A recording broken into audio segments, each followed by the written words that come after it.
Good day everybody, welcome back to the channel and Merry Christmas to everybody. This video will be released on December 23rd. It's recorded one day prior because I have to work on December 23rd. So the last games are not taken into consideration. We will talk about 32 teams today. 32 teams, 32 thoughts. A tradition I'm doing every year, again around Christmas and around the trade deadline.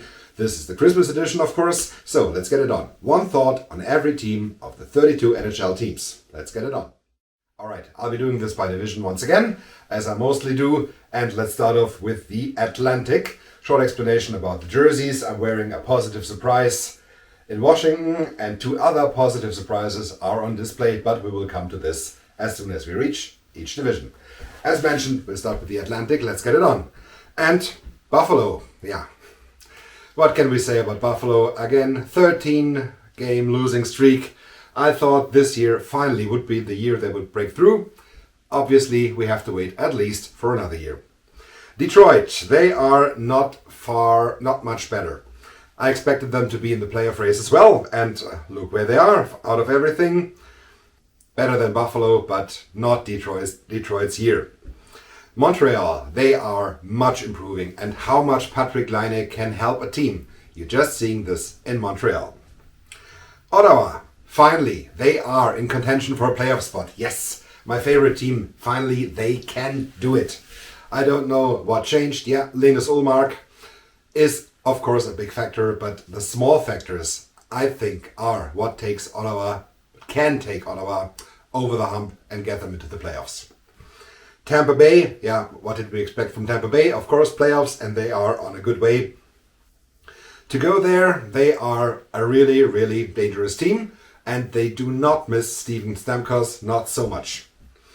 Boston, yeah, the controversy about Jeremy Swayman to start the season was very, very interesting. After they fired the coach, they got better. I was totally shocked they fired Jim Montgomery, but obviously it's working. Boston, sure pick for the playoffs. It looks like right now. Florida, the reigning Stanley Cup champion. Yeah, of course, it's no surprise. They are at and near the top of the division. They are still a contender. And finally, Toronto. I'm very, very surprised they are that good. I'm very surprised that it works between the team and Craig Berube. Next up, Metropolitan Division. Let's start from the top this time. And the New Jersey Devils, finally, they are where I expected them. Last year, they made the changes they needed, improved the goaltending, improved the defense. The Devils are a contender. Second right now, Washington, and they do have the best points percentage in the whole league, if I got this right. Yes, they do. 719er, which is fantastic. Where does this come from? And even without Ovechkin, who is still, I think, their best player for the last almost a month. I'm totally stunned by what Washington is doing. Spencer Carberry, already candidate for the Jack Adams Trophy. Carolina, yeah, Carolina is and always will be a contender as long as they have the management, as long as they have Rod Brind'Amour, very consistent. I don't think anything can knock them off. They are a contender for the Stanley Cup. Pittsburgh, yeah, they made it to 500. I was very surprised they did it. I don't think they will go into the playoffs, and they are not a contender. Whatever they make up in their minds, this team is too old, not fast enough, not strong enough. Pittsburgh, it's urgently time for a rebuild. Philadelphia, a team that's just coming out of the rebuild. They are, points-wise, together with Pittsburgh, and they are spending a lot less money and have a lot brighter future than their Pennsylvania brothers. Next up, the Rangers, and oh my goodness, what's going on in the Big Apple? I have absolutely no idea. This team supposed to be at the top of the division, supposed to be a contender. Look at where they are right now. Is it poison from Chris Drury? Is it just the guys don't like each other anymore? I have absolutely no idea. Islanders, close to the bottom of the division, and yeah, I expected them there. They are like Pittsburgh, they are too old, they are not fast enough, and they do not have the offense that's needed to go into the playoffs. Columbus, with Johnny Gaudreau, I think they would be in a spot where they could contend for the playoffs like this. It Yeah, it's better than last year, but it's not good enough. They have still something to work on. Okay, let's go to the Central. Let's start from the top again. Winnipeg is leading this division and the NHL with 49 points right now. Their fantastic start, yeah, it was clear that they could not keep up this pace and that they would start losing some games. Still, they are top of the division and they are an absolute contender with Connor Hellebuck. If they do not overplay him, they will stay. Minnesota, very positive surprise. I did not expect them to be in a playoff spot. I did not expect them to be near the top of the division and the league. My deepest respect to Bill Guerin, to the team, and to everybody involved in the Minnesota Wild. Wow, what a season. Try to keep it up. Colorado, finally they figured out what they can do to support Nathan MacKinnon, who is still the leading points man in the NHL. The Avalanche are a sure pick for the playoffs. Let's see what they will do in said playoffs. And their goaltending situation will stay interesting for the rest of the year. Betcha. Dallas, they have good goaltending, but the rest of the team is not performing as they should and as they want to. Right now they're out of the playoffs. I don't think it will stay that way, but yeah. What can you say about Dallas? They are way too talented to end out of the playoffs. Utah, their inaugural season, they're doing a fantastic job. The former Arizona Coyotes, just 1 point behind Dallas and 2 points behind the playoffs. They are in this race and they will stay in this race. This is a good team Utah inherited from Arizona, and they will keep pushing. They have cap space, so they can add as well. St. Louis, fringe playoff candidate, below 500. Their goaltending is very, very good. Their offense is what I expected, not the best. Let's see if they make it to the playoffs. I highly doubt it. Nashville, the biggest disappointment of this year so far.